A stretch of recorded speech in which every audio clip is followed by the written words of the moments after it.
Welcome everybody to GoLocal Live. I'm Josh Fenton, CEO and co-founder. It's a big day for GoLocal. It is our 10th anniversary. Hard to believe, lickety split. We're through 10 years and to some degree have changed the news landscape here in Rhode Island. We're gonna have an interesting day. We're gonna start off with our friend over at Northpointe, Zach Levesque, and he's gonna talk about what's going on in the financial markets and in real estate. Then we're going to jump over to our former lifestyle editor, now travel editor at Coastal Living, Tracy Minkin. Many of you know her, kind of a little bit of an institution here in Rhode Island. Then we're going to chat with my co-founder, Paul Krasinski, at 11, and then Dr. Mike Fine at 12 noon. We'll have the governor's press event. Again, she doesn't take any questions from the press. Was watching Governor Baker yesterday. Great exchanges between Governor Baker and other reporters. That is not allowed here in the Raimondo administration.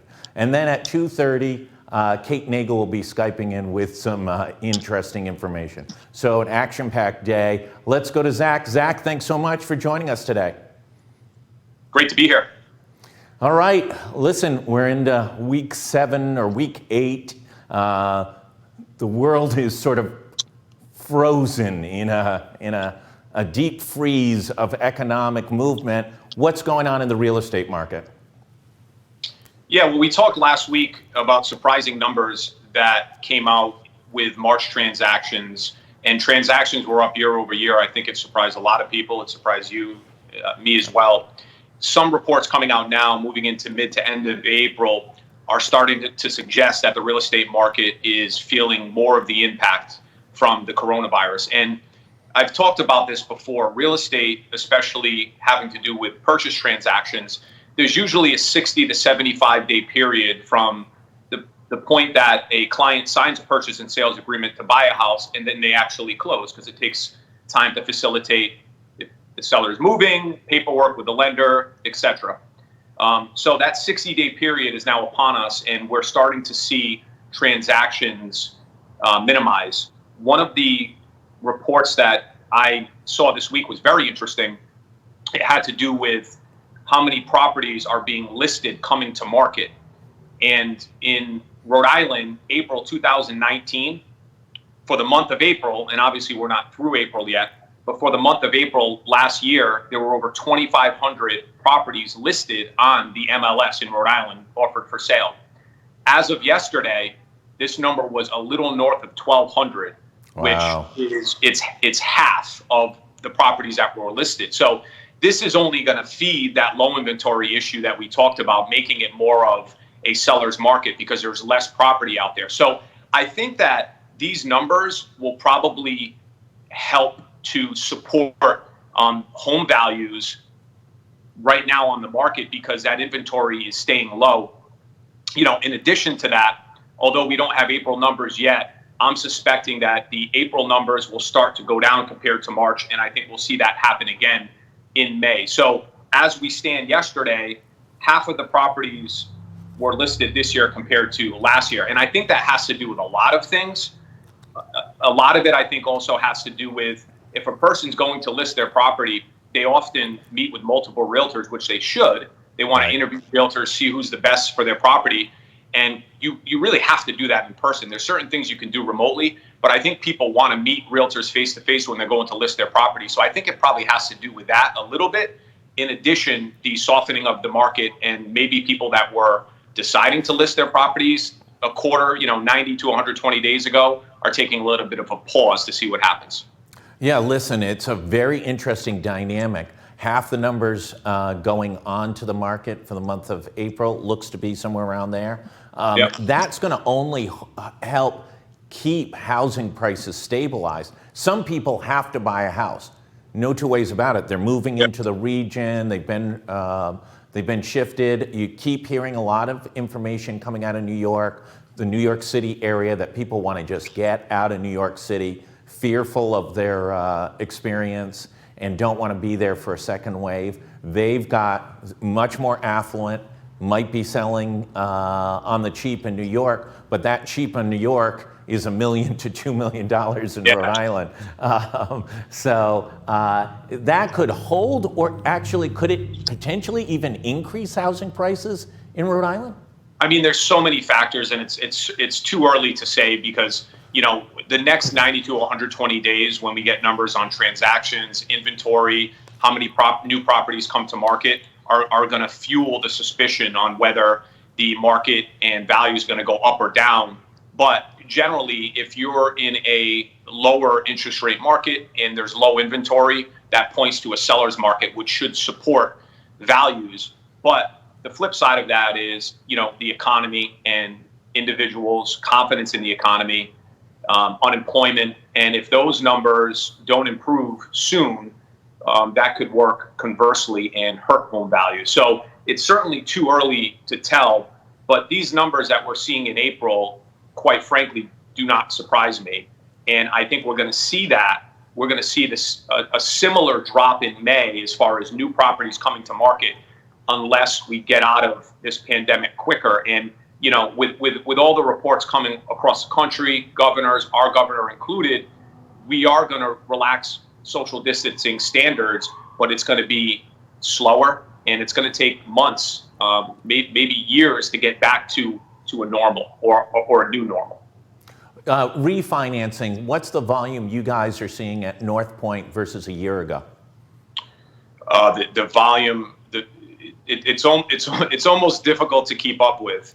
The volume, and it's a good thing because for refinancing, a lot of clients are cutting term, but a lot of clients are just trying to save money monthly, especially with what's going on in the economy, whether they've, their fear of losing a job, fear of lost wages. So a refinance right now, lowering payment, is really good for a lot of our clients, and that's a lot of the refinances that we're doing.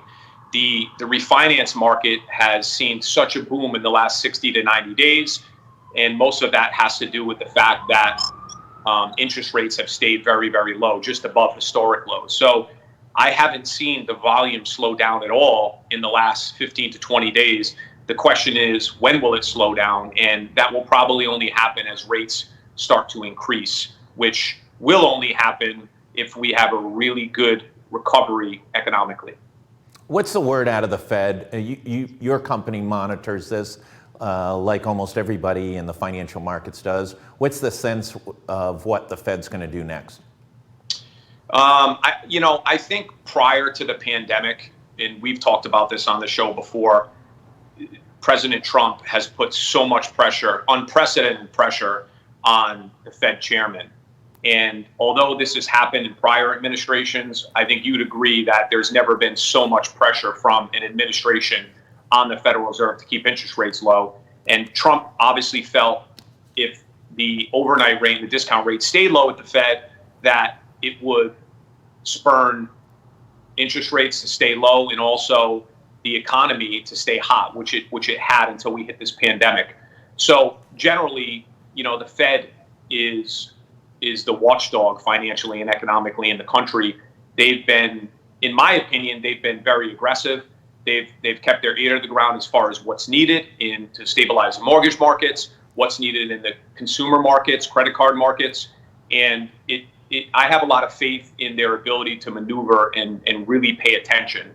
I can't sit here and guess what's going to happen with the Federal Reserve in the future, but with evidence of what they've done over the past couple of months, it appears that they are reactionary in a good way to the market, and they're there to support, hopefully, a sustaining growth, and so we can get back to economic and GDP growth pretty soon.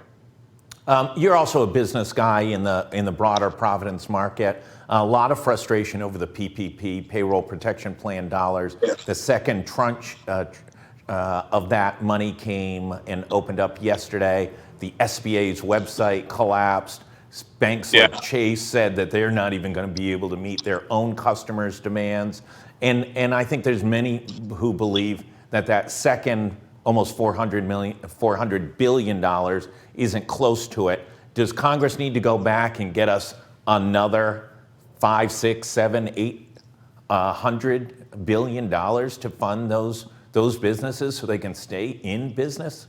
Yeah, I think it's hard because when things like this happen and people so quickly become in trouble, whether they're individual homeowners, whether they're small business owners, medium-sized business owners, large business owners, this happened so quickly, and funding was needed so quickly, and the federal government had to act fast, and everybody was pressuring them to act fast. So they had the first round of PPP out. There were some issues. I actually was watching Squawk Box this morning, and Stephen Mnuchin was on, and he was discussing how they were upset that publicly traded companies, large companies, were taking these PPP loans, and a lot of them. There was a report on the Los Angeles Lakers giving money back. There were so many companies that took money, and I think it reflected badly.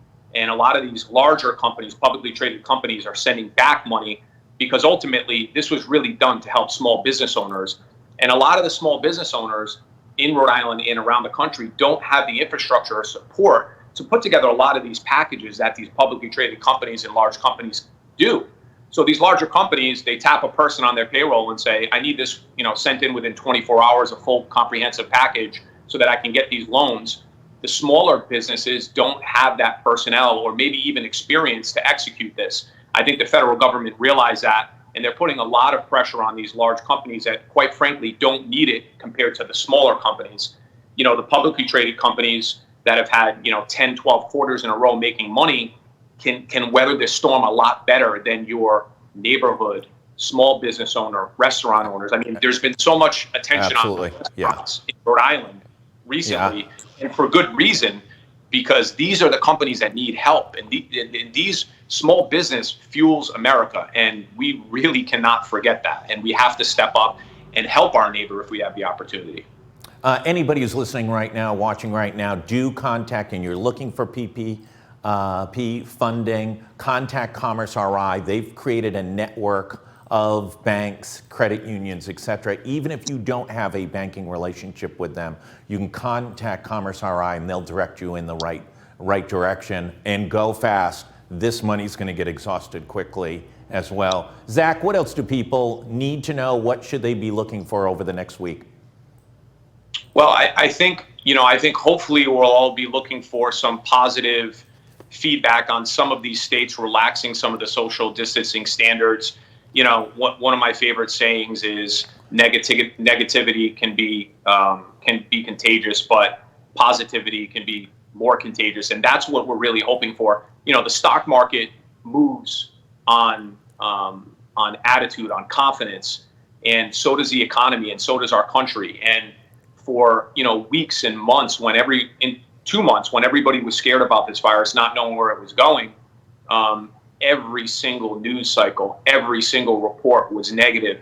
And I think we're starting to see that turn around. It doesn't mean that we're out of the woods, but the more positive we are as a state, as a country, and the more that we take the direction of individuals that were put in place to protect us, I think the better we'll be. I don't think this is over, and there's a lot of reports that a lot of the facilities that we set up in the state and the death toll is lower than people thought it would be, and that's not a bad thing. If we have overreacted from this, it's better than underreacting. And, absolutely. And every life is important, and every business is important. And to me, it looks like the momentum has turned.